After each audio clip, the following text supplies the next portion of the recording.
Hello everyone, welcome to yet another day in this cloud decade, the decade where things are only going to get worse before they get better. And once again, I have to keep convincing people that we are not yet past peak woke. I don't know why people think we are past peak woke. Things keep getting worse. For example, just last Friday, this was in the news. I want to discriminate against white candidates, says police chief. Chief Constable accused of racist recruitment policy supports law change to bolster ethnic minority numbers.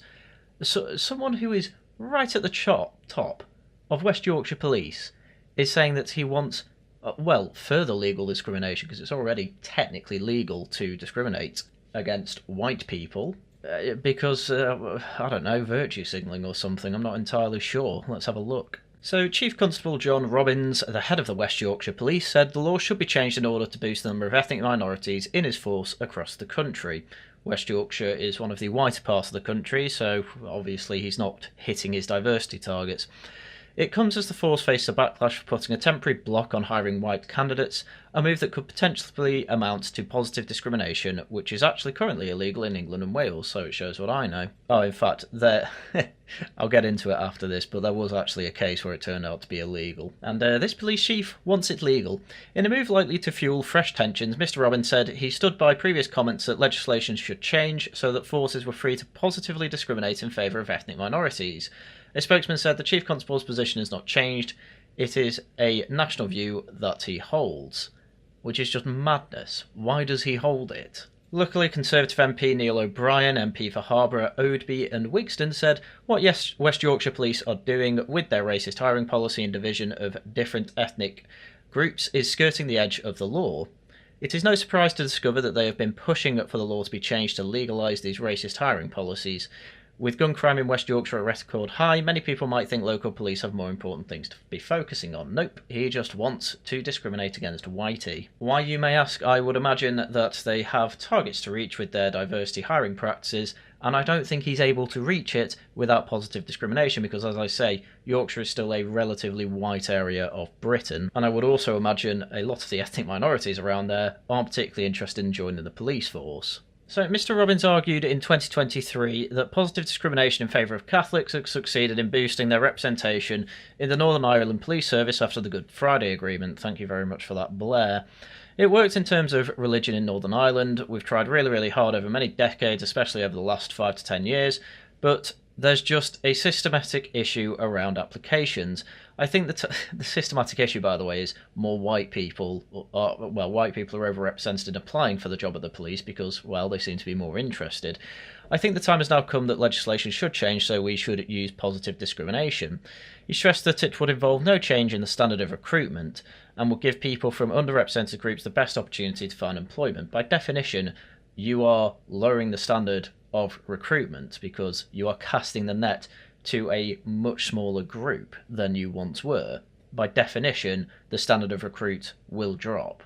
Just as if you were to only cast the net over white candidates, the standard would drop because you'd lose the very good candidates from other groups that you're not casting the net over. So details of this came out because the Telegraph disclosed that the West Yorkshire Police had delayed white British candidates from applying for jobs as recruits to its police constable entry programmes. As part of the temporary policy, underrepresented groups can lodge their applications early.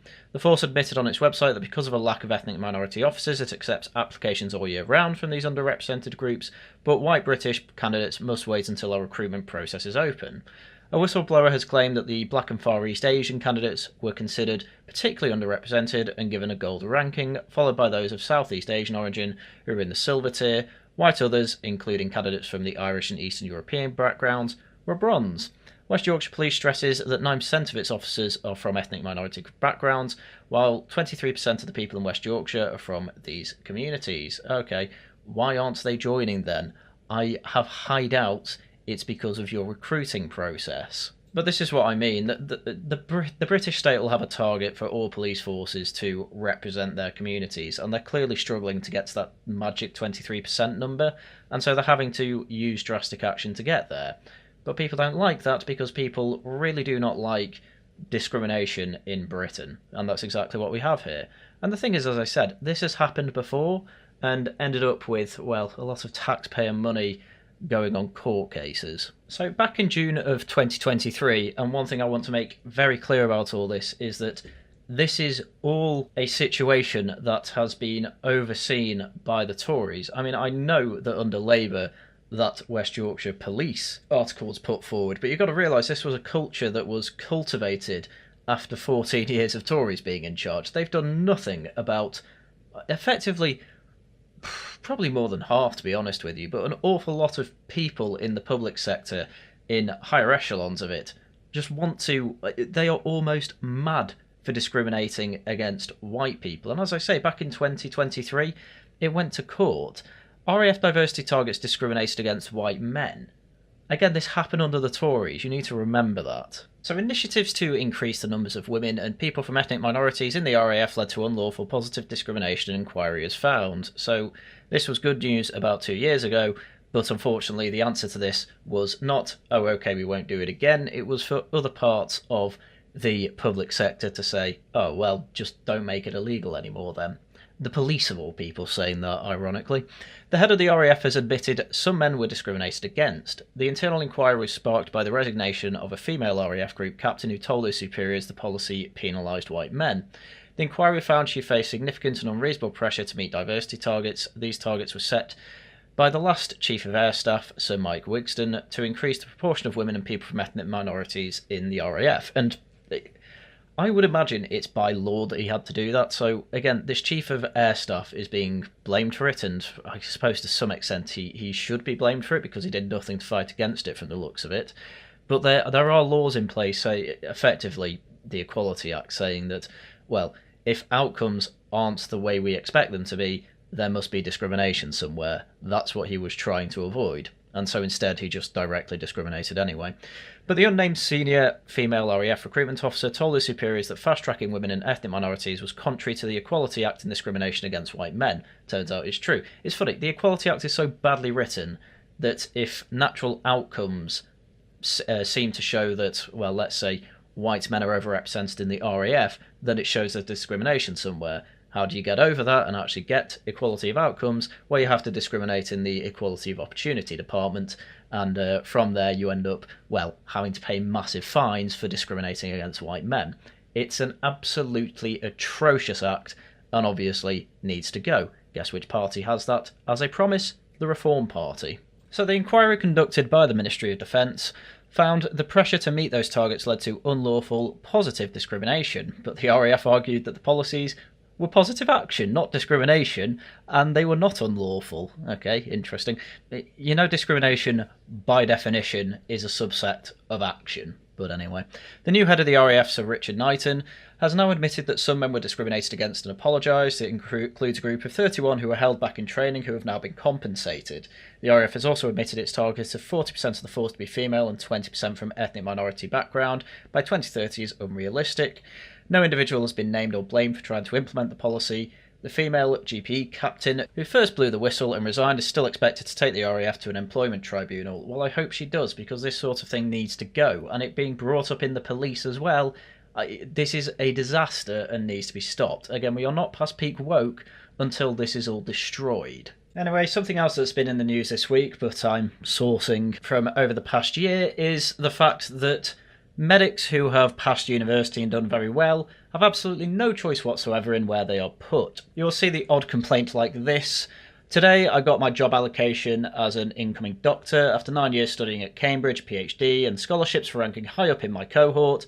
I've been placed in Northern Ireland, hours away from any friends or family, and it was one of my lowest choices. And this is what an awful lot of first-year foundation doctors have to go through now, because of absolutely asinine decisions that once again happened under the Tories' watch. Here's another tweet from last year. Constantly top 10 to 20% of my year and won 2 prizes in 4th year to be randomly allocated to the bottom of the entire UK. Fantastic new system. Thank you for your well wishes and for my future career. And just listen to this. Whilst 9,702 applicants were allocated a foundational school on the 7th of March 2024, an applicant's rank could be anywhere between 1 and 10,777. The rank you were assigned was right at the bottom, 10,636. We would like to wish you all the very best for the start of your foundation programme in August and for your future career. In other words, she's going to her bottom choice, which is probably Northern Ireland. Because this is typically how it works. You will ask for a particular region, whether it be London, South East, Yorkshire, Scotland, Wales, etc., etc., etc., and you'll rank them in order, and depending on the order that you come in this application list, is where you will go. So those at number 1 will get their first choice, those at number 10,000 whatever will get their bottom one. So she's going to Northern Ireland despite working incredibly hard to not do that. This is the opposite of meritocracy, and again, this all happened under the Tories. But why did it happen? So after mentioning the UK Foundation programme had got over 9,700 applicants, as we just saw in that tweet, the BBC goes on to say, some of these will have come from abroad, and under immigration rules, the NHS can't prioritise UK-trained students. Okay, that's the way the law works. It's not what we're getting into right now. Not necessarily a good thing, but we'll carry on. The increase is welcome given the need to train more doctors, with the government in England aiming to double the number of medical students places by 2031.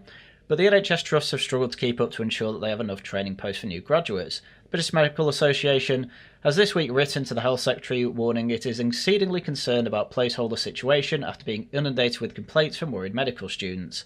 Its letter says many are reporting that they are only being told that where they will be 3 weeks before the August start date, when work schedules are meant to be confirmed at least 8 weeks in advance, obviously so people can get to Northern Ireland when they're not expecting to. All they know is what part of the UK they're going to be working in after being allocated one of 18 foundational school areas in March. Some cover large areas, like Wales, Scotland and Northern Ireland, and there's one in England that covers the whole of Yorkshire and the Humber, which is very large indeed. They've also had to cope with the change in the way the regions are allocated, and this is where it gets good. As part of the process, they have to list each foundational school in order of preference. Previously, people were allocated according to merit, with each student ranked according to how well they had performed during their studies in an application test. But this year, that has changed and has been done randomly. The logic behind it was that the previous system was stressful for students and was particularly unfair on those from deprived backgrounds and ethnic minorities. Not even a joke. You're working as a doctor, and apparently being in a stressful situation is bad when it comes to testing them, and apparently people from deprived backgrounds and ethnic minorities do worse, so instead we're allocating them randomly. That's not going to end well, because you're going to get people that can't handle stress in places where, well, stress is going to be quite a factor. They tended to perform less well and therefore were more likely to be posted to regions they did not favour, according to the the UK Foundation programme. So, okay, next question. Clearly, they worry about ethnic minorities and all that, but, well, is there anything else to this, I wonder? Well, here's a quick clip from a webinar on the UK Foundational Programme, where it was letting students back in 2023 know how they are going to be allocated to their foundational spots. And this incredible line was said. We're keen to ensure the allocation to the foundation programme became as fair as possible, because there was some data suggesting that it wasn't fair, and that some groups of final year medical students did better than others, and UK medical school graduates sometimes did better than those from overseas. The wording alone is just incredible. So basically, because UK medical students were, he says sometimes, but in general, they were doing better than overseas students, it was unfair on them for effectively joining a country that has a higher bar for its own medical staff. That's not fair, therefore we need to dumb the whole thing down. Therefore, it doesn't matter how well you do in your exams. If you pass the bar, you get just as much chance to go where you want as someone who absolutely aced every exam that they had. And we must remember that UKFBO also has a duty to ensure that those who've applied and are eligible from overseas are treated the same as those from the UK. They were being, though. They had the exact same opportunity to get on this list and then be allocated depending how well they did in their exams. This is basic stuff. That is the basis of treating people fairly. What we're doing now is throwing people into a lottery with absolutely no recourse for how well they did in exams. It's just if you passed or failed, that's the deciding matter. You then go in this lottery. And people hate it. Even the most left-wing doctors I know think that this is absolutely monumentally stupid. If people can see that there is a benefit to meritocracy, they will defend it with their life. This has been taken away, and morons are making sure that it is put into law that it has to happen everywhere. In particular, as I've mentioned, the stress and the competitive elements introduced by the Educational Performance Measure and the SJT were a major concern to our stakeholders. The old public sector stakeholders again. Oh, don't let the doctors feel any stress.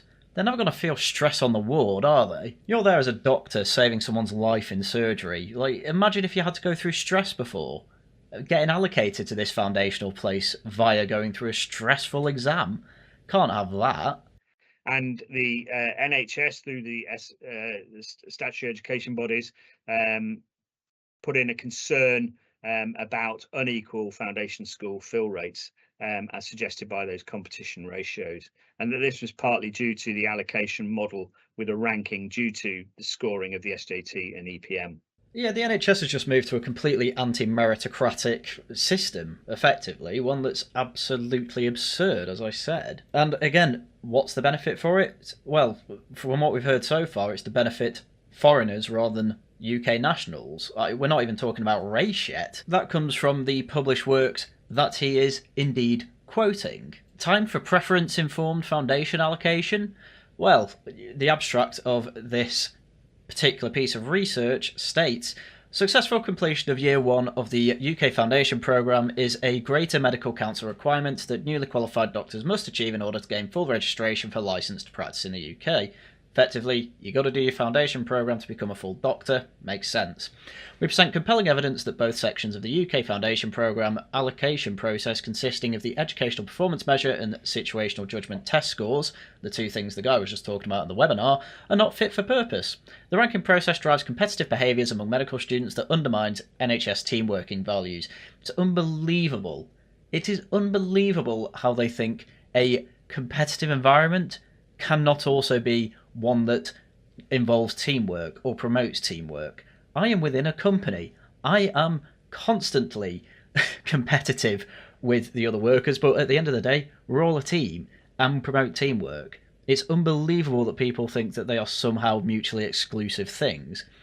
Furthermore, data from 2013 to 2020 shows that the UK minority ethnic students consistently receive significantly lower SJT scores than white students, capital W for some reason. The current process in the UK allocates lower ranking students who often need more academic and social support to undersubscribed regions. This can lead to vacancies in less popular regions, ultimately worsening health inequalities. A preference-informed allocation process will improve trainees' access to support and help retrain trainees in undeserved regions. We aim to summarise the flaws of the current system and report potential radical solution. So, yeah, the first thing they mentioned, by the way, as pointed out there, is minority ethnic students receive lower SJT results. And obviously, white people, because that's all, because they're the ethnic majority. And so they've concluded that people are leaving the vacancies that are in their lower choice because they have lower test scores, and effectively leave the entire thing because they feel they've gone there because they've done badly. The thing is that I think that's part of it, to be fair, but I think going somewhere you don't want to go is always going to make you want to quit, especially if it's miles away from friends and family. I don't think this is going to actually solve the issue, because all you're going to end up doing, and we've actually seen this, is that, well, the people who do really well and get randomly selected to go to Northern Ireland from London, say, are going to want to quit because they'd rather not do that. Hell, I know someone that's finishing off their medicine degree, and when they finish it, if they end up with a place they don't particularly want to go, they're quitting being a doctor to become an opera singer. Like, it's just rational. You're always going to have this problem. People are not going to stay in jobs where they have to leave their friends and family to do it if they don't want to. Hell, I've had it before. I would have had to move for a job. I didn't want to do that, and so I just quit the job. Simple as that. Same thing happens with doctors here, clearly. We also have an anecdote from Citizens journalist Max Tempers, who said he spoke to some doctors, and the latest batch of F1s, or foundation first years, are the worst ever due to the new non-merit-based randomisation allocation system. They are from the top London hospitals that traditionally are very in demand, and this is a complete shock to the system. Also, barely anyone's trying beyond just passing the test, since it doesn't matter anymore. People topping their class are ending up being sent to places at the bottom of their preferences and just quitting. We've somehow made the NHS even more communist. Yeah, it's just a massive problem. But hey, this gets worse. NHS discriminates against white job applicants in shortlist. Health Service accused of entrenching racial quotas with inclusive recruitment practices. Exactly what we saw with the police in West Yorkshire, exactly what we saw in the RAF. It's everywhere. I'm told we're past peak woke. We're nowhere near past peak woke. This is getting worse because it's still law. NHS England documents encourage the use of Rooney Rule, an American football policy that makes it mandatory for ethnic minorities to be shortlisted for interviews if they apply. Other so-called inclusive recruitment practices range from making managers justify hiring white British nationals to using race as a tiebreaker. An NHS hospital in Liverpool admitted it had previously used positive discrimination in shortlist applications from minority backgrounds. The disclosure is that the latest in a growing row over racist hiring policies being pursued by the public sector services, followed by the decision by West Yorkshire Police, which we've just gone through. It's likely to cast a spotlight on organisations that attempt to give minorities priority during interview process, particularly by focusing on how candidates are shortlisted. So there you go. This is everywhere. It's absolutely everywhere, and I've said it before, I don't blame you if you are a white guy from leaving here to go move to Australia or Canada or something like that, because why would you want to stay in a country that is discriminating against you?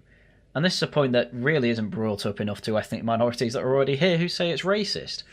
You know, this is what the racism looks like, and this is why an awful lot of, frankly, white people I know are leaving the country, because it's horrendous living here sometimes, especially when you keep hearing stories like this. Now, I'm a white guy myself, obviously, and I have never really felt like I've gone into an interview process where race has ever really come into it. I'll just be frank with you there. My ability does get me my jobs, but then again, I never go into the public sector. It appears to be the public sector that's really pushing this sort of thing, and some big corporations used to massively push it. I think especially American ones now that Trump's got in, making moves against it rather than going forward with it. So we're just playing catch up with our public sector, but this is going to get worse before it gets better. I can't see this overturning anything. It's in the newspaper at the moment, but we've seen it take years before anything's done about it. And as much as this Labour government pretends to be kind of based on right wing, I don't think they're going to do anything about this. They'll do an inquiry at best, but there'll be no law changes or anything like that. The only people you can trust are people who say where the issue lies, and that's in the Equality Act and Human Rights Act. People saying to get rid of that are the ones you can trust. That includes Robert Jenrick, and that includes all of Reform, and a couple of other Tories, of course, as well. Plus all the other non-right-wing parties that can't get anywhere. Anyway, I'll just quickly cover another instance where you see the start of ridiculous policy like this, and this one is gentrification across London. So the Trust for London analysed the gentrification across London, and it looked into 53 low-income neighbourhoods with the most extreme changes in average incomes in the last decade to ask how gentrification is changing populations and what this might mean for the future of London. Alright, fair enough. Gentrification I find to just be a ridiculous term. All it seems to mean is a place gets better. So here's its key findings, but I want to very much focus on the fifth point here, which is these neighbourhoods have seen population change significantly with remarkable drop in their black population, capital B, and fewer families with children. Well, the thing is that they did the big brain thing of actually posting all their results, and because I have an eye for detail, I've decided to have a quick glance over the one that was particularly about race. And as you can see, there has been a remarkable drop in black communities. Well, let's have a look. Oh, minus 2 percentage point difference between 2020 and 2012, with it going slightly up in 2012, and with it going way down by about, as I say, under 2 percentage points actually in 2020. Oh, all the others have gone up. Any other ethnic background, right at the top. Asian or Asian British, that's a second. Mixed has gone up a bit. Oh, you get down to white though. White has been decimated by -4, with -5 in 2012, and then with the rest of London, as in not the 52 areas they've looked at, down at -6. This is showing more than anything else white flight, and they have absolutely no interest in discussing that. It's just, oh, look at that. 1%, 1 to 2% of the black population has been gentrified, quote unquote, out of these areas in that they've moved away. Way more white people have. They don't care. But this is the thing. A lot of these people know that people will only look at the key findings. They'll only look at the key points in the abstract. So they'll say, oh, black people mostly affected. It's not even true. It's not even remotely true. It's not true by a factor of about 3. And yet, here we have an official Trust for London analysis blatantly lying to you. You want to hear the worst part? Mayor of London's going to base policy on this, and he's going to use it to justify it. And it is an incredibly poor form and outright lying conclusion. And yet it'll still be used, and this is a lot of how the current system in Britain works to discriminate against white people. By completely ignoring their problem, or saying there's a genuine problem with outcome, even though there's no such thing, and then using that to justify discriminating against them. As I say, I don't blame you for moving, but do have a bit of a white pill. I think in 4 years' time, we're going to have a party elected who's going to actually do something about this. So just wait and see. Because that's about as much a black pill as I'm going to give you today. As I say, anyone who is willing and openly saying the Equality Act is terrible is the type of person you should be following to defeat all this. But with that, it's everything I had for you for today. So tomorrow there is a Tosh Talks on how the deep state in America works, I guess, and how they project their soft power onto other countries and how they end up influencing other countries' politics with, well, exactly things like this, I suppose. So do come along to that. I think it's going to be streamed on my channel, but it will go up on the Worcester Club. The reason for that is, for some reason, I can't log into the Worcester Club on my OBS. So you're having it here instead. Yeah, it will go back on Worcester Club as soon as it can, though. I'm doing a Laughing at the Guardian stream on Thursday as well, as it is the Easter weekend and I'm quite busy over it, but I still managed to find time to have a little stream. Videos out as and when I can make them.